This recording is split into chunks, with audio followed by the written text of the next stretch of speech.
Salve, salve galera, dá uma forcinha aí pro canal Hype Cuts Podcast. Se inscreva, compartilha, comenta e deixe seu like. Quando a gente fala em geopolítica, tem um monte de elementos que afetam a geopolítica. Então você pode dizer assim, temperatura, clima, é um elemento. Mas quando você pensa em, assim, na realidade física, tem duas coisas básicas que nós temos: água e terra. Tem vários tipos de água. Água doce, água salgada, rio, lago, córrego, aquífero. Você tem um monte de jeitos que a água tá ali. No gelo, congelada. E você tem terra. E você também tem um monte de variações de terra. Você tem montanha, você tem planície, você tem planalto, você tem pântano, você tem um monte de coisa. Você tem praia, você tem misturas de terra. Mas basicamente nós estamos vendo aqui água e terra. Certo. Tem mais água no mundo do que terra. Essa é uma realidade do nosso planeta. Bom, e aí, assim, os geopolíticos, os grandes pensadores da geopolítica, eles começaram a olhar para isso e falaram assim: qual é a força, a potência, o poderio capaz de dominar o mundo? Aquele que surge da orientação da natureza marítima, da água, ou aquele que surge da orientação terrestre, continental? O que é surgir da orientação terrestre ou surgir da orientação marítima? Surgir da orientação terrestre.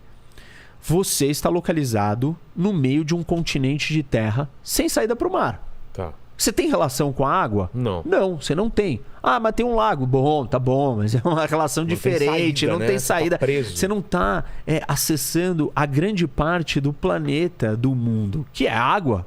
Então, se você estiver aqui no Quirguistão, esquece. Na Ásia Central, você não tem saída para o mar. Você não tem relação com a água. Você jamais será uma potência marítima. Você é uma potência continental, terrestre. E isso vai ter efeitos gigantes na cultura e no tipo de sociedade que vai nascer. Acho que eu falei isso na outra vez também. Que você tem as montanhas e tal, e você tem uma sociedade mais conservadora quando não tem acesso ao mar. Diferente. Tem o Paraguai aqui que não tem saída para a Bolívia, são países os países mais pobres da América do Sul, por um acaso. Relação. Exatamente, que são os da Ásia Central, que são os do centro da África. Você consegue escoar os seus produtos sem depender de outro país. Exato. Ou fica muito caro, né? Fica caro, você está distante. Aí você fala assim, mas por que eu tenho que escoar? Ele não pode ser autossuficiente?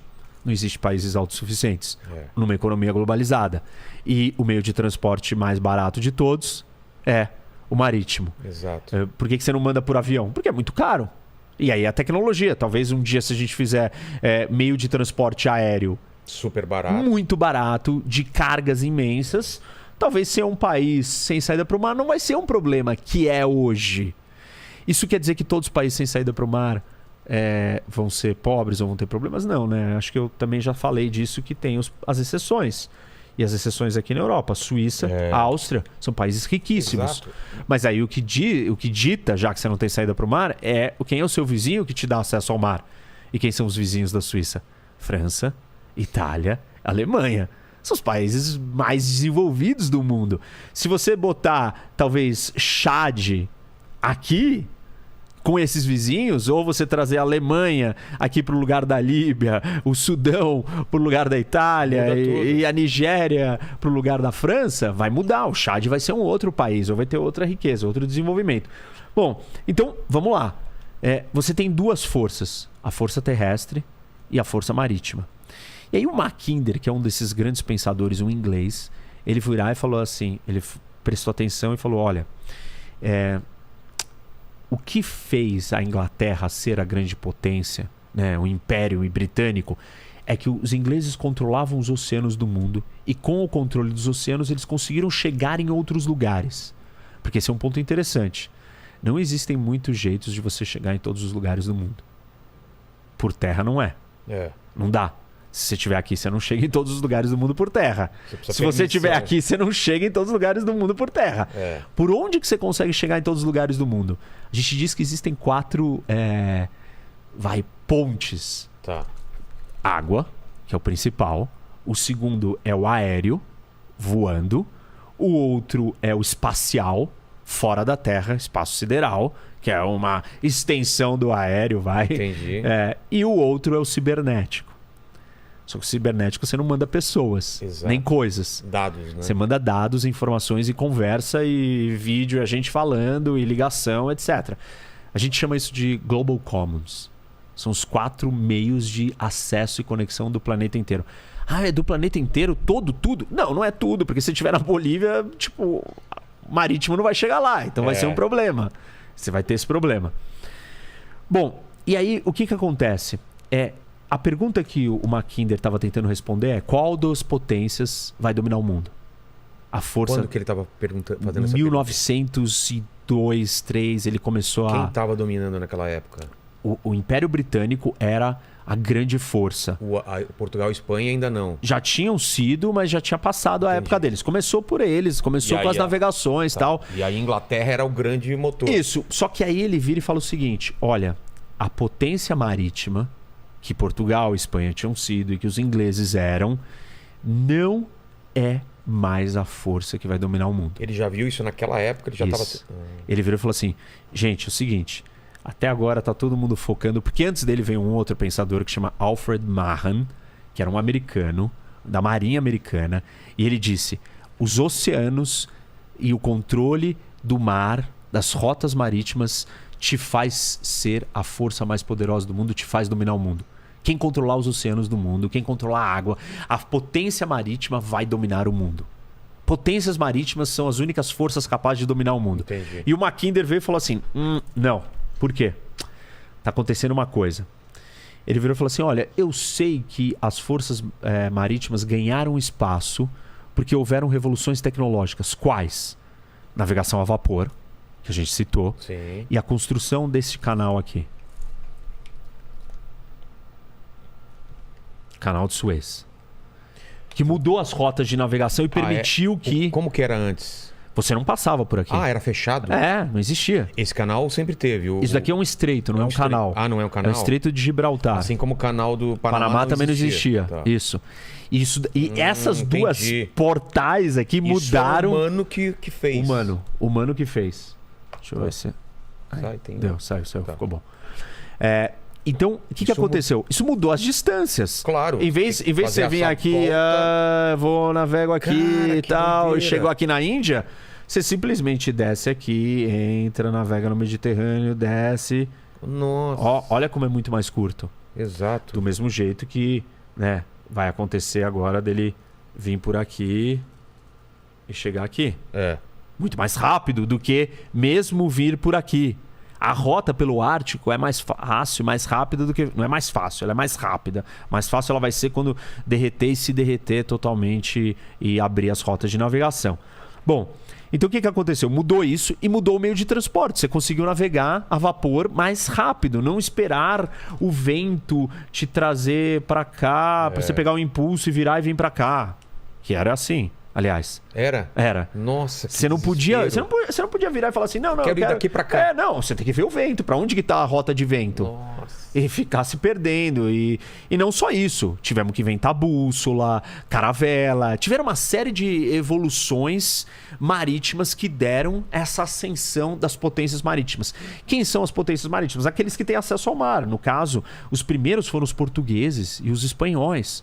E dividiram as Américas em dois, dividiram o mundo, conquistaram o mundo inteiro. Exato. Depois dele vieram os holandeses, os ingleses, os franceses. E aí o Mackinder veio e fala assim: ó, legal, isso daqui é bonito, bacana, mas está surgindo uma outra revolução tecnológica. Uma outra rota, ou novas tecnologias equiparáveis à invenção da navegação a vapor e da construção do Canal de Suez, que são as grandes ferrovias intercontinentais. Estão sendo construídas, e a construção dessas ferrovias continentais vai conectar um espaço de terra, o maior espaço de terra do planeta, de terra contígua. Entendi. Você fala assim: aqui não tem muita terra? Tem, mas isso daqui tem conexão com o quê? Exato. Só com isso daqui. Mas é a Austrália? Não conecta. Onde que a gente tem o maior espaço de terra contíguo nesse mapa do mundo? Isso daqui, né? Isso. Eurásia. Este é o maior continente, o maior espaço de terra do mundo. E aí ele falou assim: se alguém conseguir maximizar, usar todo esse espaço na sua totalidade, esse povo, essa nação, esse grupo vai ficar muito rico e muito poderoso. Por quê? Porque é uma vasta área de recurso, é uma vasta área de concentração de pessoas. Mas até o momento não era possível você unificar tudo isso. Por quê? Você não conseguia nem chegar daqui até aqui. Por quê? Porque você não tinha os meios, você ia a cavalo. Ah, tá, antes. Tipo, era muito longe, era muito distante. Quando o cara chegava aqui, já não dava mais. Eu até acho né? incrível quando você vê os conquistadores, o quanto eles avançavam nesse espaço absurdo de Exato. terra, né? Claro que demoravam anos e anos. Mas eles não avançavam na velocidade que essa potência marítima avançava e estava colonizando o mundo. Exato. Entendeu? E aí, com essas transformações, ele começou a perceber que este território aqui, da Eurásia, era muito mais importante do que toda a concentração que tinha nesse pequeno cantinho aqui, que era a Europa. Falou, o mundo não é da Europa. O mundo não é esses paisezinhos daqui dominando o mundo inteiro. O mundo não é isso. Tem uma transformação aqui e essa transformação vai mudar todo esse equilíbrio de poder. E aí ele Mas fala... ele já via a China também como essa potência, o Japão, a Não, Rússia. ele falava dessa região aqui. Entendi. E ele virou e falou assim... Aí ele dividiu essa região em duas partes. A primeira parte, ele circulou aqui Aí não tanto para lá, mas aqui assim... Ele circulou assim, aqui, um coração na Eurásia. E no coração da Eurásia, ele virou e falou assim: daqui você consegue acessar e bloquear todas as outras rotas e caminhos que a força marítima pode penetrar nesse lugar aqui. Vamos lá. Por Isso quê? quer dizer? Quer dizer que quem controlar esse espaço aqui vai estar dentro de uma fortaleza. Por quê? Porque quem tá fora, quem tá aqui fora, para chegar até isso daqui, não consegue. Entendeu? Quem tá de fora, as forças que estão de fora, se esse lugar aqui se expandir e ocupar e controlar todo mundo aqui dentro, ele vai ter muita terra, muita riqueza, muito recurso natural. E quem tá de fora não vai ter tamanho e força para contrapor o tamanho da riqueza daqui. E se expandir isso daqui, a gente também tem uma parte populacional absurda, né? Isso. Olha a Índia, China, Paquistão. Aqui. O que ele diz, né? Que esse coração, partindo desse coração, você conseguir se consolidar e expandir, você vai ocupar muita coisa. E aí ele fala que isso daqui chama Heartland. Heartland. Que é a terra coração. Que a maior parte fica na Rússia mesmo. Isso. E aí ele fala assim... A chave para acessar esse território é o leste da Europa.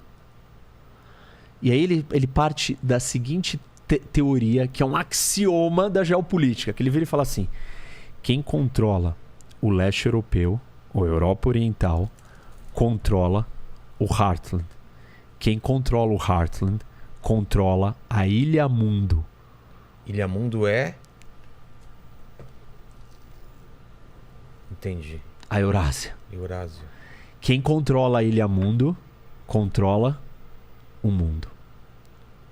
Você percebe que ele partiu de um espaço geográfico, e desse espaço geográfico ele virou e deu um mapa da estratégia do jogo de dominação do mundo.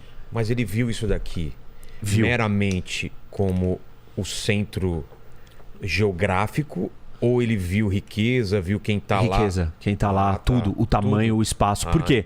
Ele observou algumas condições aqui. A primeira, essa terra é plana.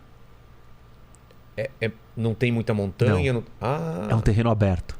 Ou seja, fácil expansão, fácil acesso, fácil ocupação, fácil geração de riqueza. Tem o Mar Cáspio no meio. E você está protegido do acesso das forças de fora. Por quê? Não tem saída para o mar. A saída para o mar dá... não tem saída para o Ártico. Não, isso daqui é congelado, não dá para sair por aqui. Isso daqui é um mar fechado, Mar Negro, Mar Cáspio, são mares fechados. E os rios todos não desembocam, não chegam nos oceanos. Então, você está numa caixa fechada, blindada, numa grande fortaleza com uma área muito rica. Muito rica no sentido de você ser plano, os lugares planos são mais fáceis para você construir, mais fáceis para se desenvolver, mais fácil para você ganhar economia de escala. Tenta construir uma casa num terreno assim. Exato. Tenta construir uma casa num plano. Dá, você vai gastar 10 vezes mais. Tenta construir uma ferrovia no meio de uma montanha. Exato. Entendeu? Então, isso daqui era muito especial. Ele olhou e falou assim: olha, gente, vocês não estão prestando atenção. O poderio britânico, a Pax Britânica, o Império Britânico, corre um sério risco e uma ameaça de que uma força continental que vai surgir do leste, daqui, do centro, do coração, do Heartland da Eurásia, vai poder dominar o mundo inteiro. E aí começou o problema. Porque ele olhou e falou assim: tem um país-chave no meio da Europa que está numa posição estratégica continental. Esse país, ele é primariamente uma força continental. Ele tem acesso ao mar aqui em cima. Isso traz muita riqueza para a Alemanha. Mas ele não é uma saída muito fácil desse lado. Desse lado, a navegação não é tão simples. Não está um grande oceano. Ele tem que atravessar outros lugares. A Alemanha é primariamente uma potência continental. Certo? Então, ele virou e falou assim: se a Alemanha se juntar com a Rússia, aí acabou para o mundo. Porque você vai pegar a força da ponta da Europa, né, do centro da Europa, que se projeta, consegue projetar poder para o resto da Europa, ir para cá, para o leste europeu, e se juntar com outro que tem todo o acesso dos steppes, do steppe da Eurásia, que é esse campo plano e reto e de fácil acesso. E ele viu nisso um grande temor. E falou: nós temos que se preparar para isso, porque isso não pode acontecer.